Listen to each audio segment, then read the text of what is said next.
بہت بڑی بات ہے، بہت بڑا چیلنج ہے۔ ہم بچے جب ہمارے چھوٹے ہوتے ہیں یا تھوڑے سے اور اوپر آتے ہیں تب تک ہم ان کی صفائی کا خیال رکھتے ہیں، لیکن اس کے بعد ہم اس خیال سے پیچھے ہٹ جاتے ہیں۔ یہ والدین کے لیے بطور والدین ہوتے ہوئے بڑا لمحہ فکریہ ہے۔ حضرت ایوب جو ہے وہ اپنے بچوں کی فکر ہے، نہ کہ اسے اپنی پاکیزگی کی، اپنے بچوں کی پاکیزگی کی فکر ہے۔ ان کو بلواتا ہے، ان کی ضیافت کے دن پورے ہو چکے ہیں، یعنی کہ ان کی سالگرہ کے دن پورے ہو چکے ہیں، ان کی خوشیوں کے دن پورے ہو چکے ہیں، اور جب یہ سارے کام ہو جاتے ہیں تو بلاتا اور بلا کر کہتا کہ آؤ میرے بچوں، میں تمہارے لیے قربانی کروں اور تمہاری پاکیزگی کے لیے خدا کو پکاروں، کہیں تم نے کوئی ایسا برا نہ کیا ہو جو خدا کی تکفیر ہے۔ اور حضرت ایوب جو ہے یہ خدا کی پاکیزگی کے معیار کو سمجھتا تھا۔ اور حضرت ایوب 15ویں باب کی 5ویں آیت میں، 15ویں باب کی 15ویں آیت میں فرماتا ہے، دیکھ وہ اپنے قدوسیوں کا اعتبار نہیں کرتا، دیکھ وہ اپنے قدوسیوں کا اعتبار نہیں کرتا، بلکہ آسمان بھی اس کی نگاہ میں پاک نہیں ہے۔ اب خدا کا معیار بیان کرتا ہے کہ دیکھ وہ اپنے قدوسیوں کا اعتبار نہیں کرتا، اپنے لوگوں کا اعتبار نہیں کرتا، اپنے نبیوں پیغمبروں کا اعتبار نہیں کرتا، اپنے بھیجے ہوں کا اعتبار نہیں کرتا۔ اس کی نگاہ میں تو آسمان بھی پاک نہیں ہے، اس کی نگاہ میں آسمان بھی صاف نہیں ہے۔ خدا کی نگاہ میں آسمان بھی پاک نہیں ہے، وہ تو اپنے قدوسیوں کا اعتبار نہیں کرتا۔ آسمان پر ابلیس نے گناہ کیا اور گناہ کر کے بغاوت کر کے آسمان کو آلودہ کر دیا، اور وہ کہتا ہے کہ وہ اپنے قدوسیوں کا اعتبار نہیں کرتا، وہ اپنے لوگوں کا بھی اعتبار نہیں کرتا۔ خدا چاہتا ہے کہ جیسا میں پاک ہوں ویسا ہی میرے پاس آنے والا بھی پاک ہو۔ اور احبار کی کتاب 19 باب کی 2 آیت میں لکھا ہے، پھر خداوند نے موسیٰ سے کہا کہ بنی اسرائیل کی ساری جماعت سے کہہ کہ تم پاک رہو، کیونکہ میں جو تمہارا خداوند تمہارا خدا ہوں پاک ہوں۔ اب یہاں پر خدا نے موسیٰ سے کہا کہ جا ساری جماعت کے پاس، جا ان لوگوں کے پاس، جا ان لوگوں کے پاس اور جا کر ان سب کو میرا پیغام دے کہ تم سب پاک ہو جاؤ جیسا میں پاک ہوں۔ اور یہی بات پترس نے لکھی ہے، اور پترس کہتا ہے کہ لکھا ہے کہ پاک ہو کہ میں پاک ہوں، اور خدا یہ پیغام ہم تمام تک پہنچاتا ہے۔ خدا نے موسیٰ سے کہا جا کے اسرائیلیوں سے کہہ، جا کے ساری جماعت سے کہہ، جا کے تمام خاندانوں سے کہہ کہ پاک ہو جاؤ جیسے میں تمہارا بلانے والا پاک ہوں۔ اور آج خدا نے مجھے بھی یہ کہا،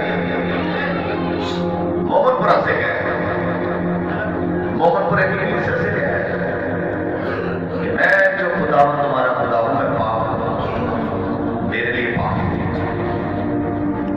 کیونکہ خدا اپنے قدوسیوں کا اعتبار نہیں کرتا۔ خروج 33 باب میں دیکھیں، اب حضرت موسیٰ کے بارے میں لکھا ہے کہ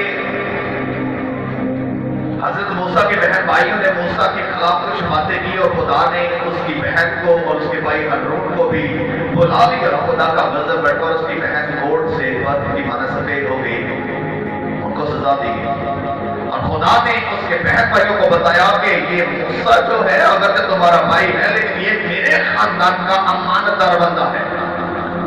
خدا نے موسیٰ کو متعارف کروایا ہے، خدا نے موسیٰ کے متعلق کہا ہے کہ موسیٰ میرے خاندان میں امانت دار ہے، اور خدا نے اپنے خاندان میں موسیٰ کا شمار کیا ہے، اور موسیٰ باطل ہو جاتا ہے۔ موسیٰ کہتا ہے اے خدا میں تیرا جلال دیکھنا چاہتا ہوں، اے خدا مجھے اپنا جلال دکھا دے، اے خدا میں تجھے دیکھنا چاہتا ہوں، مجھے اپنا آپ دکھا دے۔ باطل ہو گیا ہے اور کہہ رہا ہے کہ خدا میں تیرے جلال کو دیکھنا چاہتا ہوں، خدا میں تجھے دیکھنا چاہتا ہوں، اے خدا مجھے اپنا آپ دکھا، مجھے پر اپنا آپ ظاہر کر۔ لیکن خدا حضرت موسیٰ سے کہتا ہے میرے بندے، میرے انسان، میرے پیغمبر، میرے نبی، میرے قدوسی، میں تجھ سے کہتا ہوں کہ تو ایسی چاہت مجھ سے نہ رکھ، تو ایسی حاجت مجھ سے نہ رکھ، تو ایسی ضد مجھ سے نہ کر، کیونکہ کوئی انسان میرا چہرہ دیکھ کر زندہ رہ نہیں سکتا، کوئی انسان مجھے دیکھ کر زندہ نہیں رہ سکتا۔ ہاں تو اگر زندہ رہنا چاہتا ہے تو میرے جیسا تجھے پاک ہونا ہوگا۔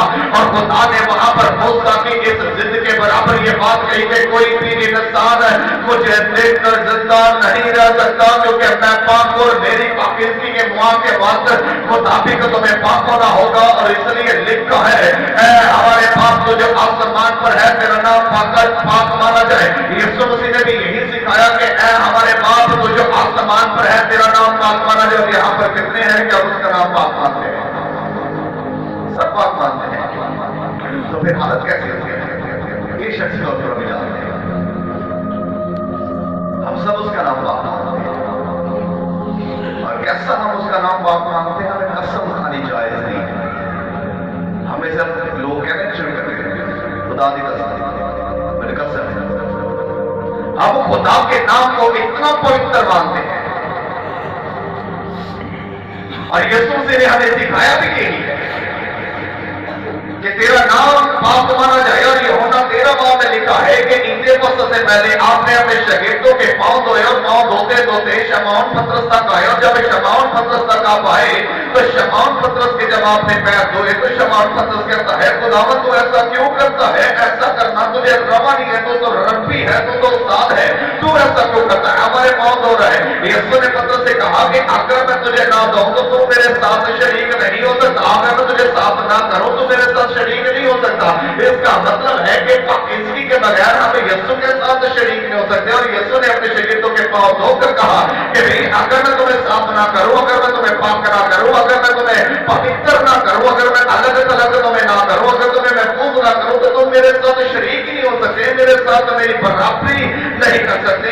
तुम्हें साफ करना मेरा अलमिया है, मेरा फर्ज है, और मैं फरीजे को पूरा करता हूं। और फिर शमौन पतरस ने कहा कि अब तुम मुझे हाथ और सर से भी नहा दे, मुझे नहा दे, मेरे पाँव न धो, अब मुझे नहा दे, मैं तेरे साथ शरीक होने देता हूं। यीशु ने से कहा कि जो नहा चुका है उससे दोबारा नहाने की जरूरत नहीं। और यीशु ने से कहा कि जो नहा चुका उसको पाँव के सिवा कुछ धोने की हाजत नहीं है, बल्कि वो सरासर पाक है जो नहा चुका।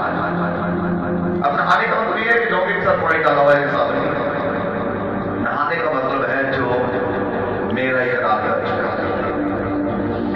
जो मेरे पास आकर मेरा इकरार कर चुका, जो मेरे पास आकर अपने बोझ को हल्का कर चुका, जो मेरे पास आकर अपनी गलती खताओं को भूल चुका, जो मेरे पास आकर अपनी गलती खताओं का इकरार कर चुका, जो मेरे पास आकर अपनी गलती खताओं को तर्क कर चुका, वो नहा चुका है। और नहाए हुए को दोबारा नहाने की जरूरत ही नहीं है।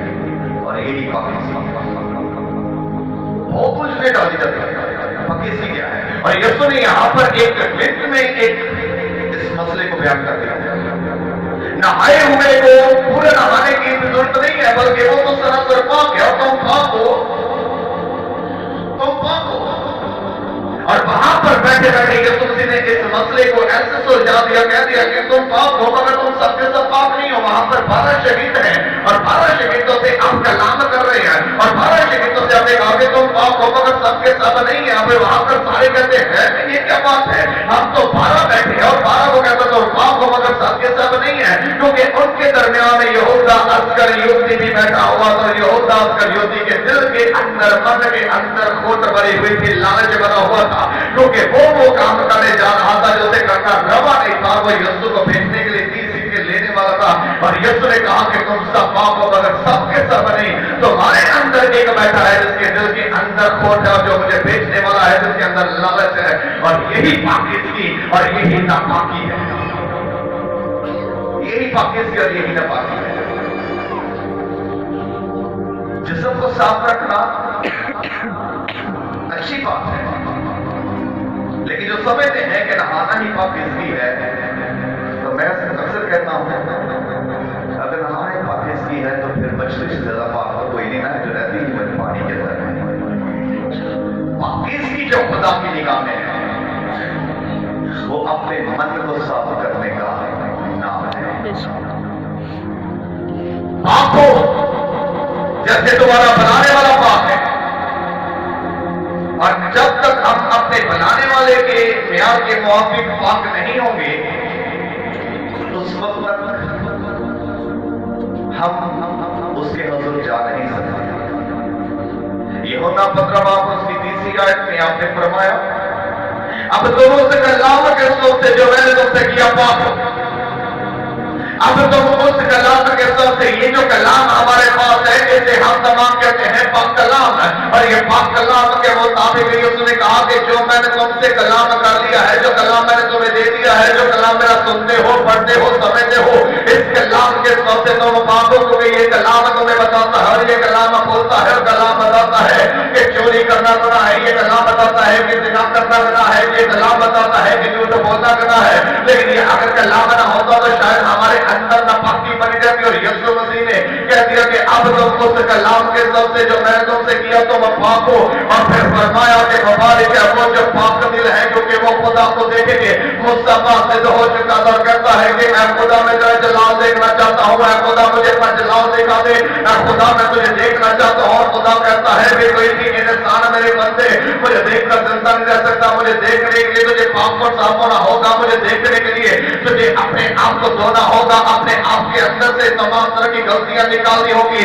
गुस्सा जिद ना कर, गुस्सा ऐसी बात मुझसे ना कर, मैं तुझे ऐसा नहीं करने दूंगा। हाँ, जब मैं वहां से गुजरूंगा मैं अपना हाथ तुझे पर रख दूंगा, तुझे मुझे देख नहीं सकता। अलबत्ता जब मैं वहां से गुजर जाऊंगा तो मेरे पीछे से देख लेना। तो यहाँ पर खुदा ने मूसा की इस बात को भी रद्द कर दिया। और मेरे तमाम अजीजों, हम भी खुदा को देखने की हाजत रखते हैं और यीशु से